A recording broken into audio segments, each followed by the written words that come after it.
Tiffin అంటే 8 నుంచి 9 మధ్యలో ఎప్పుడో. ఏం టిఫిను? మనం సాధారణంగా ఇంట్లో చేసే ఏ టిఫిన్ అయినా చేసుకోవచ్చు. ఇడ్లీనో, ఉప్మానో, దోశ ఏదో చేస్తాం కదా, చేయండి.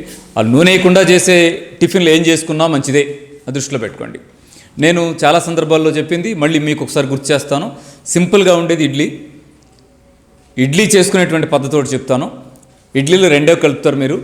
1 మినప్పప్పు, 2 ఇడ్లీ రవ్వ. అయితే దీనిలో ఈ మధ్య చాలా కుటుంబాలంతా మినపగుళ్ళు కలుపుతున్నారు. మినపగుళ్ళు వాడద్దు. మినపగుళ్ళు బాగా పురుగు మందు వాడి ఉంటాయి. అందుకే మీరు 2 సంవత్సరాలు డబ్బాలో పోసి పెట్టినా పురుగు పట్టదు. అదే పొట్టుపప్పు తెచ్చి అక్కడ పెడితే 4 రోజుల్లో పురుగు పట్టుద్ది. పురుగు పడుతుందని దాన్ని పక్కన పెట్టేసి మన వాళ్ళు మినపగుళ్ళు తెచ్చి వాడుతూ ఉంటారు. మినపగుళ్ళు మంచిగా మినపప్పే తెచ్చుకోండి. పప్పు కూడా నానబెట్టి పిసికి ప్రాసెస్ చేసి పొట్టంతా బారవేయకుండా ఉండనియండి. పొట్టు ఫైబర్ మంచిదే.